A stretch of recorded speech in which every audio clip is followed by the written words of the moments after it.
So we'll use this time for question and answer, but I'll begin by talking about some things as far as you know, success goes, and just mainly speaking about words that are thought of negatively, but I like to use them as in a positive way, and I like to just change the way I think about these words, and I use them in a positive manner, and it's helped me out in my career. So first thing is fear. Talking about fear.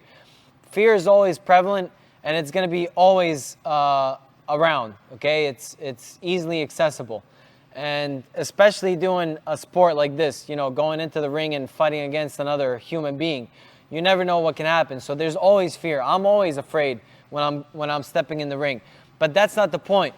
The point is what you do when you have that fear, and that's the whole objective, is to be able to control the fear, because uncontrolled fear is a useless emotion.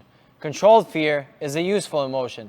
So if you can just hone that and control it to your advantage, then you're going to end up performing a lot better than you would where it's uncontrolled and you're going in there and your mind is just scrambling.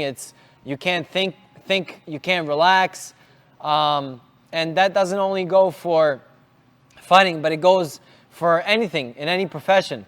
Let's say maybe you have to present a big project to your CEO or something, or whatever. It doesn't matter. I mean, maybe you're public speaking. I would be fearful of that. There's, you know, so many people out there that you have to reach, and you can make a mistake and make a fool of yourself. But if you just change the way you think about that word, you're going to perform a lot better. Another thing is pressure, and many people, again, think about pressure as a negative word, but for me, pressure has always made me perform at my highest level and at my best.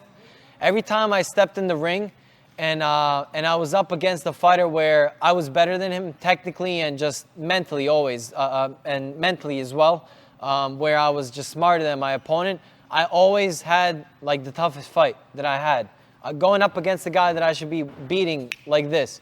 And that's because I didn't put the pressure on myself.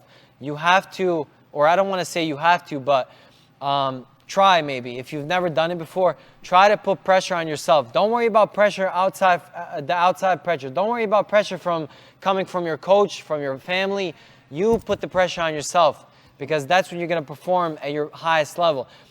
When your back is up against that wall and you can't go back, and you can only go forward or left, right, I'm telling you, you're going to figure it out. Okay, because as human beings, we all want to survive, and then we want to thrive.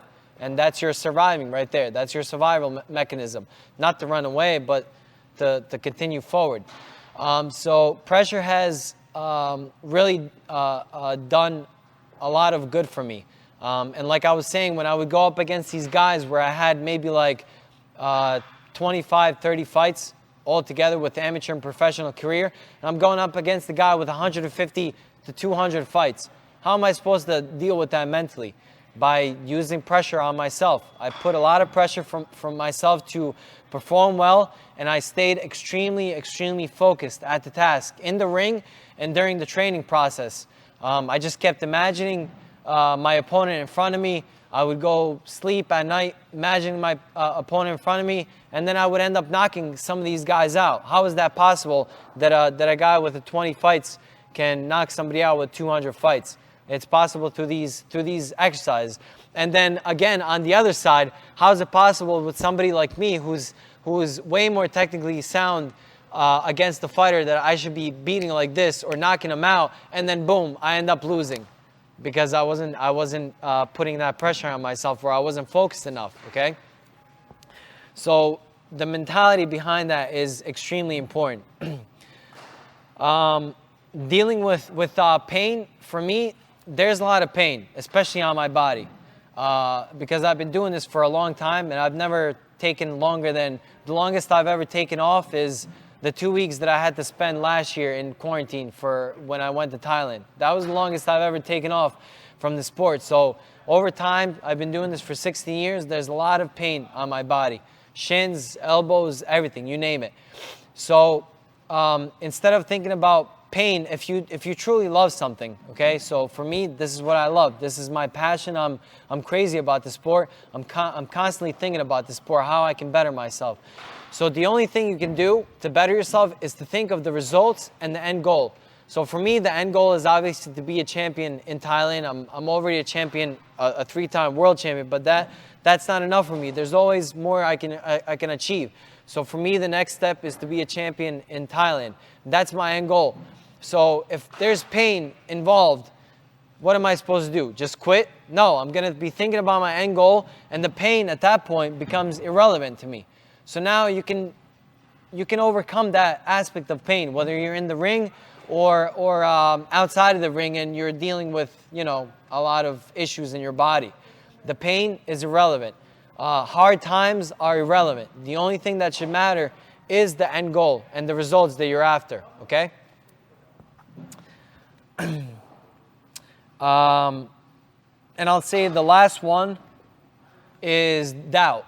Again, used as negatively. You know, people say don't doubt yourself. No, doubt yourself. I've doubted myself constantly throughout my whole career, especially in the gym. Am I doing enough? Am I doing this correctly? Am I spending enough time doing drills? And then that's what got me better, because then I ended up spending even more time perfecting these drills. Maybe I find like a small little minute mistake that I haven't been doing, and that's what truly got me even better. Okay, so it was a lot of the mental aspect instead of the physical aspect of training. So doubt has definitely brought me closer to my goals than, you know, not thinking about being doubtful. So use doubt to your advantage. Be doubtful, but then when you step into that ring, you should have the confidence or enough confidence to say to yourself, okay, I've spent more than enough time doing these tasks. I'm ready for anything. I'm more than ready for anything. I've taken care of all the issues. And guess what?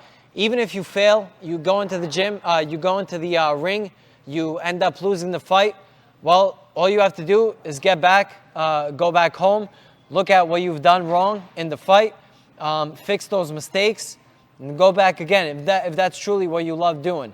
If it's not something that you love, that'll tell you right there. If you fail in the ring in a fight and you go back home and you say to yourself, you know what, this isn't for me, I'm going to go on to doing something else, great. At least you found out what you're into, okay, or what you're not into.